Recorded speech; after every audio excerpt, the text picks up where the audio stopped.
The year is 1999, and I'm at the movie theater with my parents. We just finished watching Pokemon 2000. Credits were rolling, and the lights were gradually turning on. I have an ancient Mew cart in my hands, and I was afraid to bend it before getting it home. If you were into Pokemon around this time, you know what I'm talking about.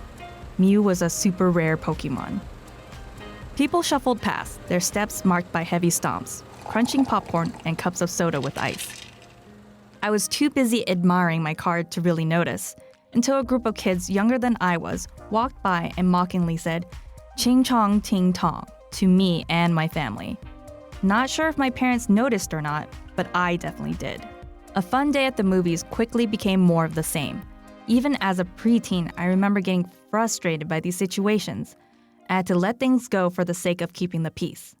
I wanted to yell back, to say something, but I felt like I had to keep quiet.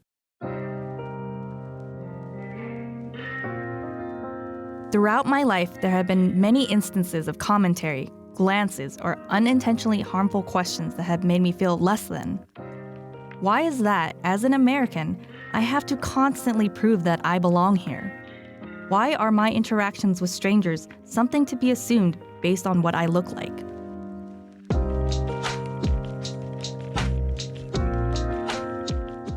I am American and of Chinese heritage, technically Chinese and Vietnamese heritage, and all of these are not exclusive. They all come together to make up who I am. Yet for people like me, the Chinese part of Chinese American seems to get higher priority than the American part. Ken Liu is an American author of Chinese heritage who has written well-known titles like The Paper Menagerie, as well as an epic fantasy series called The Dandelion Dynasty. When a book is written by an American author of Chinese descent, in my case, there's a set of standard tropes that always come up, So one's tendency is to sort of lean into the exoticism of the author, to sort of exclude what they do from the American mainstream. So if the Dandelion Dynasty is marketed as Asian fantasy, that's one example of that. The idea is this is not about us. This is about some other people. There's an us and a them, and Asianness is clearly them, not us. Ken works to retell the story that is often written for people like us, and to add more voices like ours to the American fabric. He joins the show to talk about how he hopes his work can make space for more stories like these.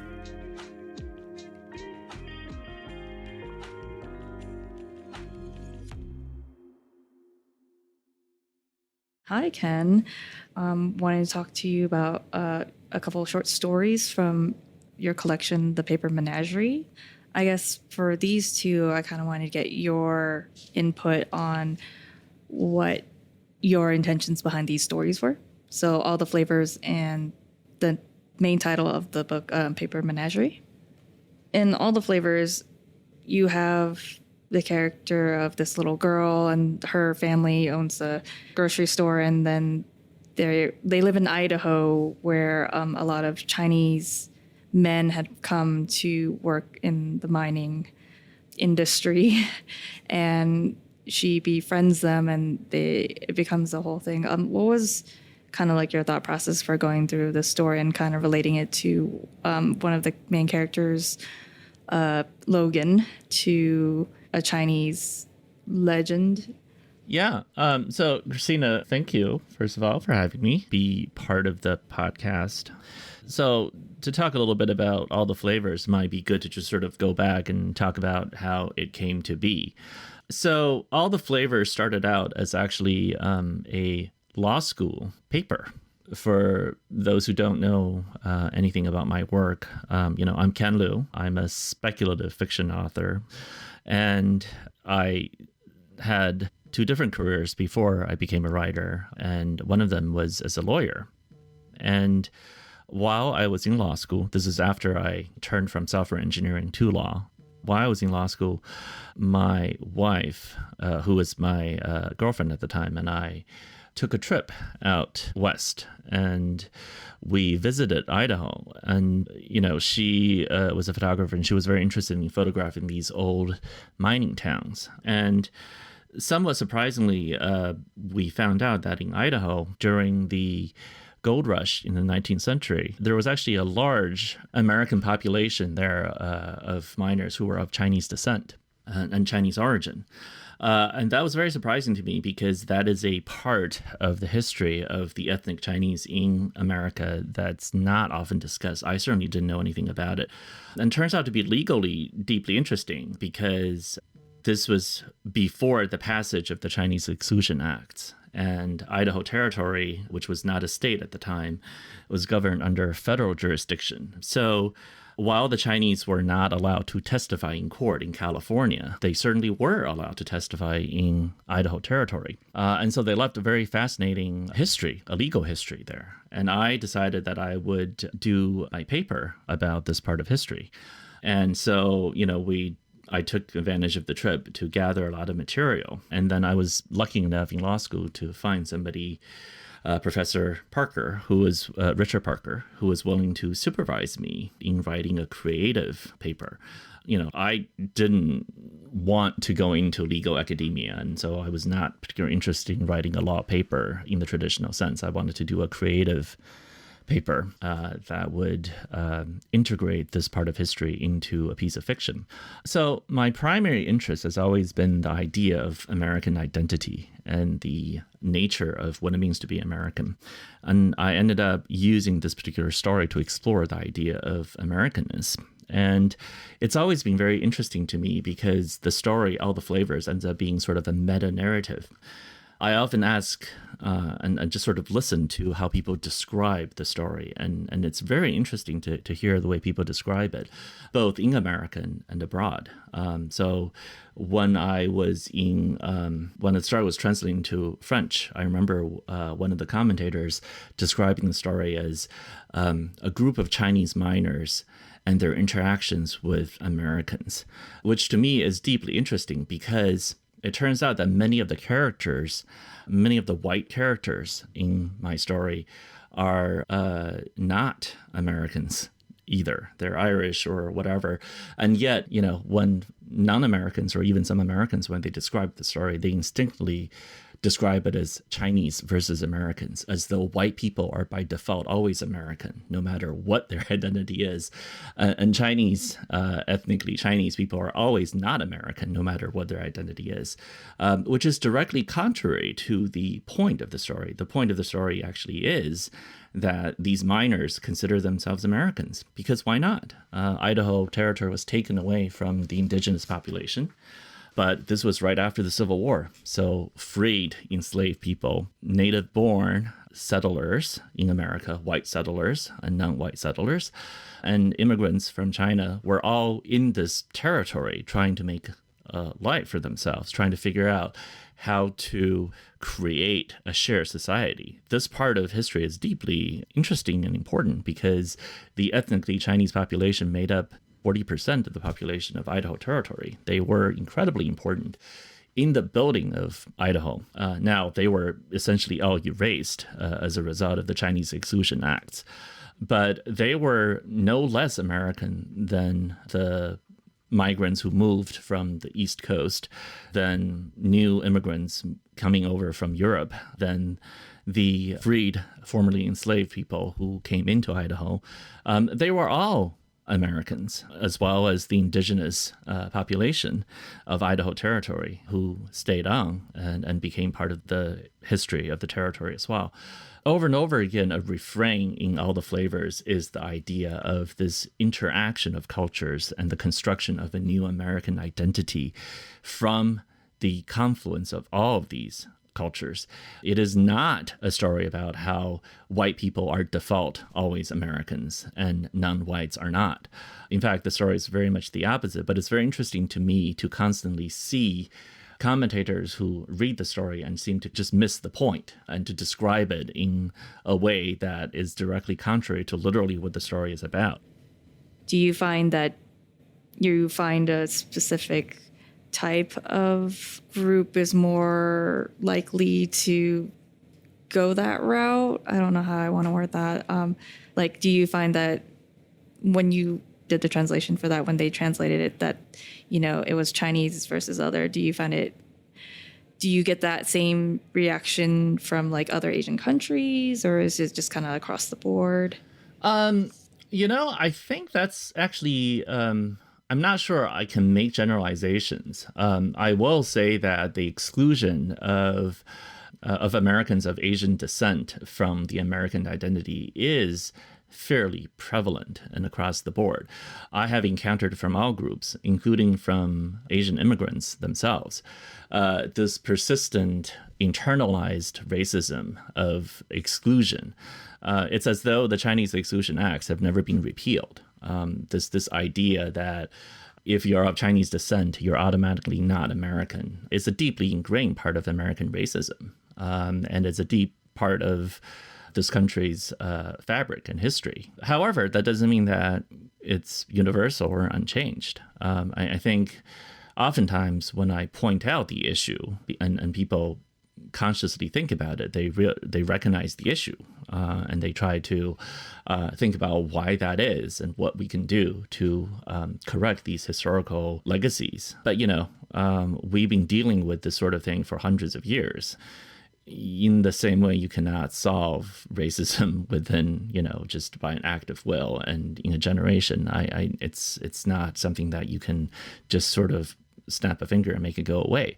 I think that's why we have to keep on telling stories and we have to keep on talking about it. It's one of those things that will just take persistent effort.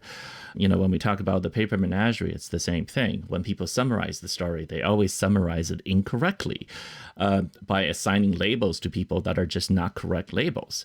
And this shows up even in the way that well-meaning people try to defend or try to argue against anti-Asian American racism.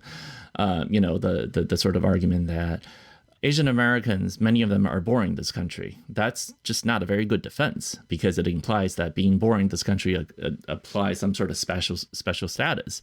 The founding generation certainly didn't think it that way, and that has never been true as applied to other immigrant groups throughout our history. It doesn't matter whether you're born in Ireland or not. It doesn't matter whether you're born in England or not. If you become American, you're an American. So why should whether you were born here or not matter if you're Asian American? And that obviously matters to me in particular, because I don't believe that this sort of nativist justification is helpful. It doesn't help me in particular, and I don't believe we should encourage and make the idea of being born in this country as a litmus test of whether you're American or not. So I just think that this is one of those things that will always be something, at least in the contemporary, in our time, something that we have to constantly discuss, argue, and correct. Whether it will be a problem in the future, there's no way for us to predict. But I'm a hopeful person, and I believe that these discussions and these talks are helpful, and we have to constantly talk about it. And there's no other way to solve the problem other than to raise awareness of it and to constantly make the arguments we believe are the correct arguments. I think bringing these topics up is really important, even though, we can't eradicate it with a blink of an eye right away. But I think having these conversations with people and bringing up these thoughts, help kind of push people in the right direction to question their unconscious bias towards things. And I found it very helpful to write the story that I did. It ended up, what I found most encouraging of all is just the degree to which these early Americans of Chinese descent were considered integral to the identity of Idaho Territory. And they were considered integral to the formation of an Idaho identity. These mining towns celebrated Chinese New Year with the Chinese miners. They celebrated Chunjie just like the miners themselves did. The miners themselves tried to share their culture with everyone and made Chunjie into an American holiday. And their gods were American gods, and their foods were American cuisine. That was probably the most inspiring and cool thing to see of all, that they consider themselves people of this land, just like their neighbors, and that their neighbors consider them also people of this land, just like themselves. There was a degree of acceptance, integration, and understanding that we are all Americans that is shockingly even more authentic and empathetic and genuine than a lot of later racial relations would be. I think it's interesting you bring that up because it makes me think back to when I was, I think, kindergarten, and we actually celebrated Chinese New Year in the classroom, which I didn't know was actually like, it was on the calendar. It was like my classroom made an effort to like understand and learn the cultural celebration for that. But then as I grew up, it kind of went away. So it was interesting to kind of see this kind of like, I guess, wave of acceptance, but then it disappeared. Yeah. It's interesting to sort of observe this and to think about what are some of the things that have been done along the way that are helpful and what are some things that are not helpful. I'm a writer. I focus a lot on language. And I would say that one of the things that should not have been done was to translate Chunjie as Chinese New Year. I think that actually is a bad translation. By calling it Chinese New Year, you forever mark the festival and holiday itself as Chinese without its connotations in English of what Chineseness means. Whereas if they had just kept it as Chunjie and not translated it, it would have been much better integrated, because we are able as a language and a culture to accept new holidays and make them part of the American fabric. If you call it Chunjie and then just call it an American Chunjie, and then that would be the end of it. It's Chunjie, but it's celebrating America, so it's an American holiday. No, and I think there has been some sort of effort to kind of sort of correct it, because there are other groups that celebrate the holiday, and I think they try to rectify it with exchanging Chinese with Lunar New Year. Yeah, I'm not a big fan of that either, because that tries to erase people's identities. So my view is you should preserve people's identities and make them part of the American fabric. Going back to language, Chinese is an American language as much as, like, say, Spanish is, because, so many people speak it within our country, but having it over time, there's just constant pushback. Yeah. The issue there is that I don't know quite how to resolve, because that's not, that's a separate sort of issue. But I think the important point there is to recognize that large parts of American culture are constructed and innovated upon and invented by speakers of Sinitic languages and in Sinitic languages. Many American stories are told using Cantonese or Mandarin or Toisan or other Sinitic language, and large parts of American identity are constructed out of symbols with origin in Sinitic cultures. So the way to do this is to recognize them as such and not to translate them as Chinese fill in the blank, because that's actually not respecting what the artists are trying to do and what their status is. These are American creations. So they should simply be left in the language that they are done in and just be accepted as part of the American fabric. And how do you see your work kind of fitting into the overall, like, American experience or American story with what you've been doing? I think a lot of my stories are very much reflections on and parts of the conversation about what does it mean to be American and who gets to tell the American story in this new age. For a very long time, right, the immigrant narrative, especially the immigrant narrative from an Asian American perspective or a Chinese American perspective, has been about positing there to be some sort of conflict between what is Chinese and what is American, and then moving between the two spheres. I think this is a very mistaken model. It's completely contrary to people's experience, and it's actually a very bad model, because models guide the way people navigate spaces and think about issues. I don't think there's anything inherently Chinese and there's nothing inherently American. If I self-identify as an American, then whatever I do by definition becomes part of the American culture and the idea of American identity moving forward. So whatever my stories are, they are American stories, and they're not about moving between two irreconcilable spheres, because that posits that you can identify what is Chinese and what is American. Some people may start out identifying as Chinese and over time identify as American. And once they do, whatever they do is part of the American fabric. And whatever stories they tell are American stories. That's just the way it is. And if they don't self-identify that way, then they still might be, depending on how other people react to them and view those stories and reflect and engage with them. So I would say that boundaries between cultures and identities are porous and very open. And we need to adapt and view these things with an openness and a kind of acceptance of the porousness of real life experiences. I think very few of us go around assigning labels to everything and say, this is Spanish and this is American and this is Chinese and this is Mexican. That's a terrible way to live. And I just don't think that's how most people actually do it. We live our true experiences and we all form our own unique set of cultural practices and linguistic practices. And in the end, whatever is the truest story to us, that's the story that we end up telling. So, I do, for purposes of trying to make a political point, have to point out that it is not interesting to read these stories as stories in the traditional immigrant narrative.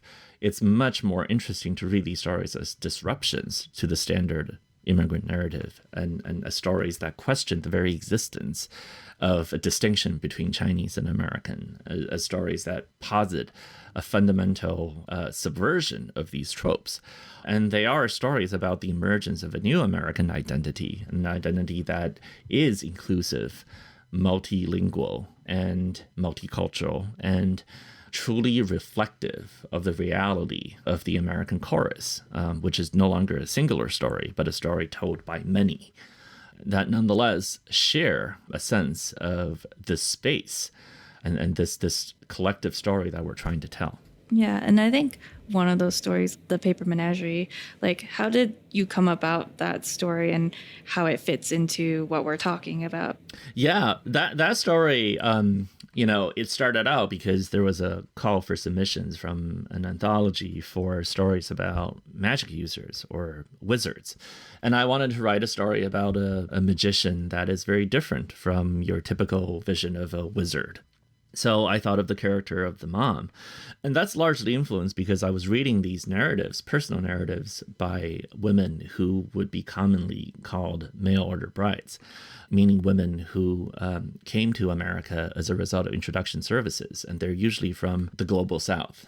And their stories are incredibly moving because these women are often figures of derision and ridiculed in common mainstream culture. But that's simply because they don't get a chance to tell their own stories. And when you read their own stories, they're incredibly moving and brave and a wonderful part of the American fabric. These are women who have the courage to abandon everything they know, to leave behind everything they know for a variety of reasons, some of them economic, some of them not. And whatever the motivation is, the story of them trying to find meaning in this new land, trying to find their own identities as new Americans, trying to add their voice to the story, trying to change this country even as the country changes them. These are incredibly moving, wonderful stories, and they are stories that have been part of the American fabric since forever. You have to remember, immigrants come to this country for all kinds of reasons. Some of them are reasons that we find noble and some of them not. Some are selfish, but so what? They become part of this country and their stories deserve as much validation as any other story. We don't get to decide which story become part of the American chorus because to be part of the chorus, you just have to tell your story. That's all that's required. No one gets to sit there and say, you get to be part of the textbooks and you don't. Yeah, it kind of goes back to the labeling, who gets to pick and choose? You don't. That's exactly right. So I wrote the story about this American mother and her story with her American son, and how racism, anti-Chinese racism, becomes a part of her story and part of his story, and how internalized racism becomes a part of his story, and how he ends up not being able to understand who he was and not able to accept a very important part of his American identity until after his mother died. What is, striking to me is the degree to which this is not recognized in the way the story is discussed. Very often, the story is discussed as some sort of conflict between Chinese culture and American culture, which just makes me laugh. There is no conflict between Chinese culture and American culture. It's a conflict between racism and anti-racism. And oftentimes the story is described as an American father and a Chinese mother, and they have a biracial son. That's bizarre because it posits whiteness as, again, Americanness, and it posits her ethnic Chineseness as somehow excluding her from the American identity. That is not how the story ought to be described. It should be described as a American mother of Chinese descent marries an American father of white descent. And the two of them have a biracial son who is also American, who then has to deal with the racism, the anti-Chinese racism that he internalizes. That's the correct way to describe this story because it's an American family and everybody in the story is an American. And by denying the mother her American identity, those who talk about the story are replicating the very kind of racism that is at the heart of the story. And this is a point that I often make, which is in the way we talk about immigration, we often have this idea and this narrative that immigrants are expected to be grateful for being given a chance to become Americans. I don't think that's actually the right narrative at all. I think the narrative ought to be all of us should be grateful to each other in the way that those who immigrate to this country change this country. We should be grateful for that in the same way that they are changed by this country. Assimilation is not a one-way street. It involves us changing along with the newcomers.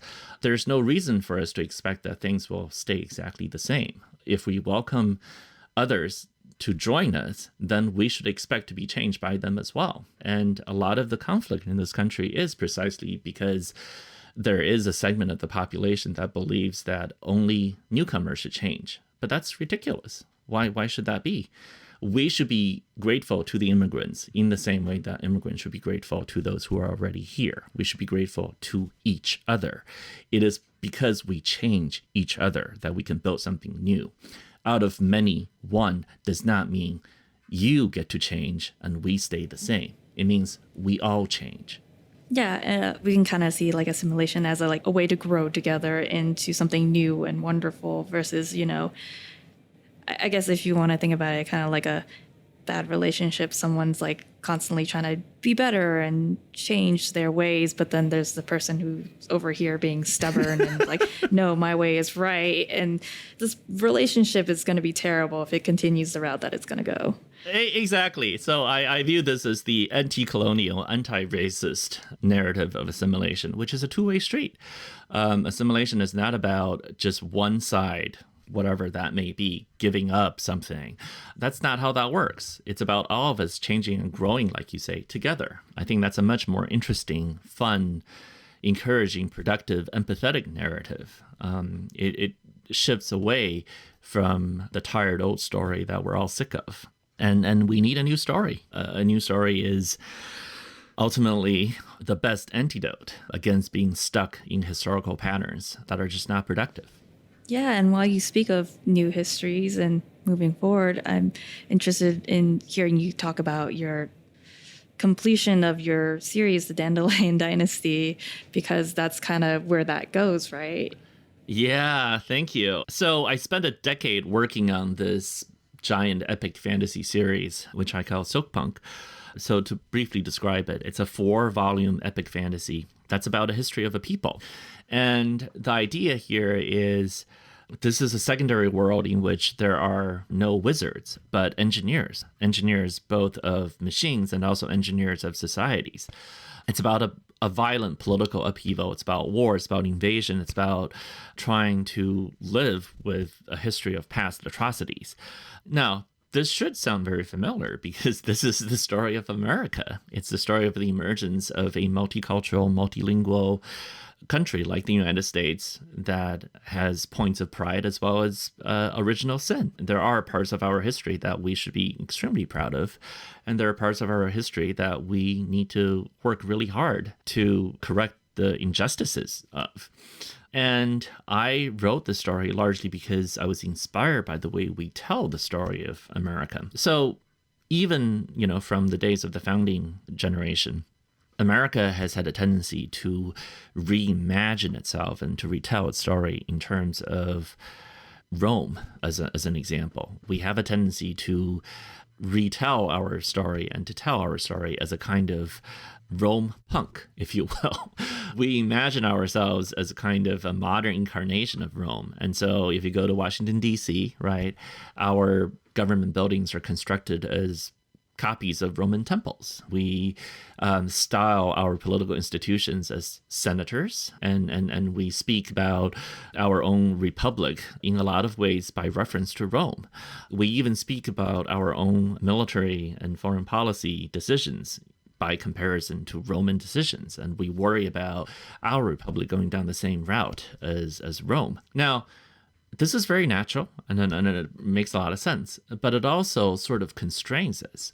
When we use Rome as the only political example, as the only political legend against which we compare ourselves, we're locked into one particular story. And it's not necessarily a hopeful story. It highlights certain dangers, but then disguises other dangers. It highlights certain contributions and certain parts of our heritage, but then hides other parts. And so I said, okay, I want to retell the story of America. Is there a way for me to do this using a different political model? So I said, okay, let's try something that I've never seen done before. What if I take the historical legends around the rise of the Han Dynasty in China, which is a contemporary of the Roman Republic? What if I take those set of legends and use them as the political model and the political legends against which a modern, emergent, multicultural, multilingual country like the United States would measure itself against? What if I could essentially tell the story of the emergence of a modern nation, much like America, using these historical Chinese legends as the founding myth? And so that's really what the Dandelion Dynasty is about. It's about constitutionalism. It's about the emergence of a modern people trying to come to terms with their historical injustices, with their historical complexities, with the idea of merging many into one, with trying to form institutions that serve justice, controlling political power, constraining majoritarian impulses to protect minority interests, trying to create a government that is democratic and reflective of the will of the people. How do we do all of those things if the model is not Rome, but Han Dynasty China? And I had a lot of fun writing it. It sort of engaged all of my interests as a constitutional student, as a student of constitutionalism, of law, of the history of this country, and our tendency to re-narrate our own story using historical models. And I do feel like, in some ways, the series as a whole is a really... It's about as good a summary as I can imagine of my own reflections and thoughts on these issues of identity and American exceptionalism and our story as a modern people. With all these stories and retelling, or I guess redefining what American is, do you ever feel like pigeonholed incorrectly into a label that you are Chinese versus being an American? Yeah, absolutely. I mean, this is constant. The nature of publishing is such that we have to fit new stories into existing categories somehow. So, there's a set of standard narratives we use to publicize and to market books. So when a book is written by an American author of Chinese descent, in my case, there's a set of standard tropes that always come up. One's tendency is to sort of lean into the exoticism of the author, to sort of exclude what they do from the American mainstream. So if the Dandelion Dynasty is marketed as Asian fantasy, that's one example of that. The idea is, this is not about us. This is about some other people. There's an us and a them, and Asian is clearly them, not us. And so it becomes metaphorically shelved next to books from China, Japan, Korea, rather than books from America. which is something that I have to actually push very hard against. Now, in the United States, that doesn't really happen anymore. The shelving of my books next to authors, from China, that doesn't really happen. But in other countries, it does. I've had my books being described as, Chinese fantasy in Spain or France or whatever. And in these places, the marketers just don't see what I do as part of the American fabric, even though that's actually the entire point. And they classify it as some sort of Chinese story. And I'm sure lots of authors have had this experience. The other tendency that tends to sometimes come up is the autobiographical reading. So this is the idea that authors who are, of a certain demographic, let's say that's white and male and so on and so forth, they get to tell stories based on their imagination. So what they write is a pure act of imagination. We don't need to know anything about their lives. But a writer of Chinese descent like me, the story that I can tell must necessarily not be universal. It has to be particularized by being read autobiographically. So, I have readers who come to me and ask me about my relationship with my mom based on the Paper Menagerie, which is just comical. I don't write anything autobiographically. I no more so than somebody like Shakespeare would write autobiographically. I mean, all of our stories are, of course, based on our understanding of human nature, which is necessarily based on your own experience. Insofar as that's true of all authors, I don't have any objections to that. But insofar as, authors of Chinese descent are read as though they have nothing universal to say and they're just writing thinly disguised autobiography, it is pretty ridiculous. I mean, I actually had a reader at one point come up to me after a festival and said, well, you're not biracial and the story that you wrote isn't actually a true story, so I don't like it anymore. And I'm sort of like, okay, well, you're entitled to that opinion, but that seems to me that you don't actually understand what fiction is or what the point of fiction is, but you're entitled to feel that way. But I'm not required to satisfy your desire in that way either. So you're telling me magical paper animals aren't real, is what I'm hearing. Exactly. So what does it mean to be American for you? That's a really good question. I'm not sure there is a way to define it succinctly. I think it's about how much you long to tell your story as part of the grander story of America itself. I think that's the way I would say it. If you yearn to fit your story into the story of another people, then I think by definition, you're not American. I think to be American, one of the most important requirements is your belief that your story is part of the story of this land, the story of this people, and that these are the people whose story you want your story to belong to, and that their story feel to you like the most important story that you want to be part of. We all yearn to be part of a grander story, to make a difference in that way, to contribute our voices to a grander story that we feel part of. And I feel that way, and I feel like if you feel that way about America, then your story is an American story and you're an American. I can't tell you how proud I was and how happy I was to be selected for these international festivals as an American author to represent our country. Something that a lot of people may not know about is for international festivals, when these organizers invite authors from America, sometimes part of their trip is sponsored by the State Department. We actually have a specific part of our national budget allocated to helping promote American voices abroad, to bring American stories to other countries, to allow other countries to understand us better as a people, to help me tell my story as part of the American story. It really was a great sense of honor and joy to be part of that. And unless you're an American, I think it's very hard for you to understand why that's so important. It's that moment when you are abroad and you see the American flag and you hear the voices coming to you and greet you as a fellow citizen. That sense of pride, of joy in our collective story, a story that has no parallel in the rest of the world, a story that stands apart. We are not perfect by any means, but one of the great parts of the American story has always been our belief that we can be perfected. And I will say that I think that is unique. I don't know of any other nation's story in which the belief in our own ability to be perfected is so core, so central to our identity. And that makes me very proud. It is a great part of our contribution to the world, our mark in the universe and to humanity as a whole. The American story is exceptional. It is unique. It is special. And it is our story, and it is my story. I was kind of thinking back on something else, kind of how the relationship with how we interact with our stories like this is a bit like unrequited love.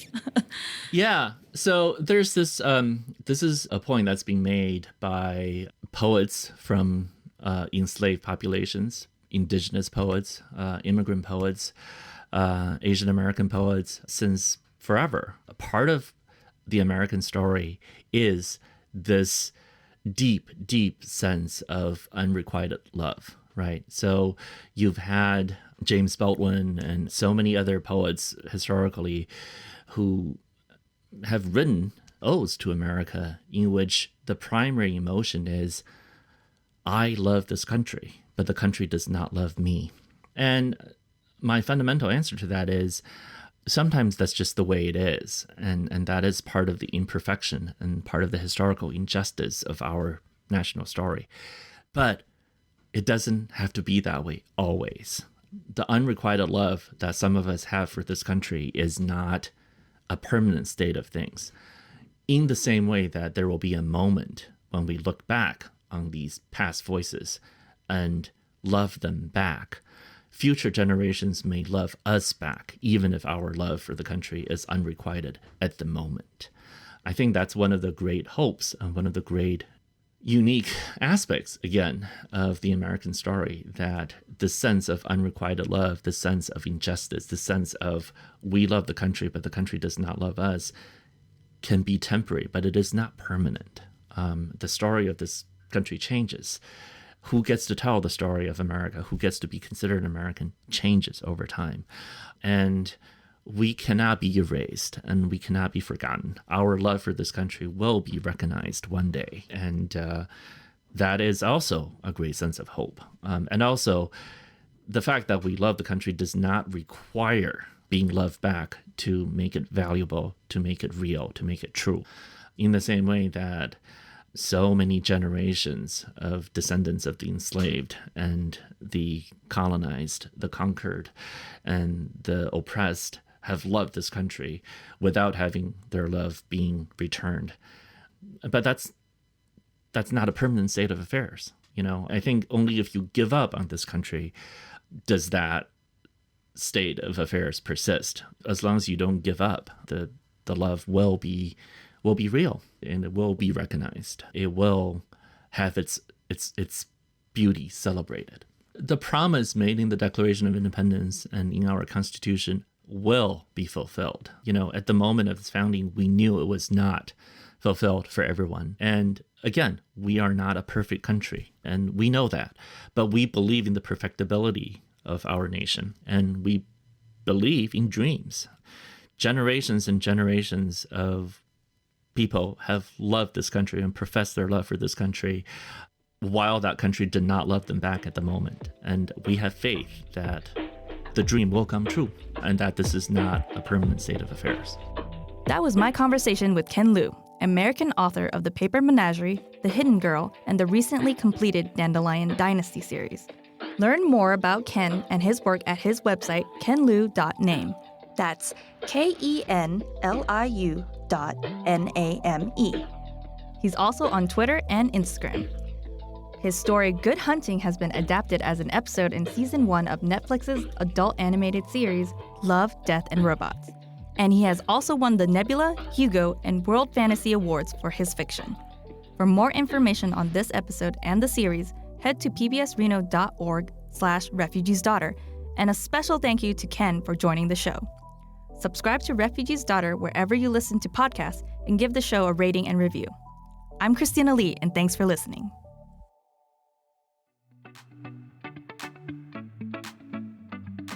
This episode was written by Christina Lee with production help from Divergent Point Media. Refugee's Daughter is a presentation of PBS Reno.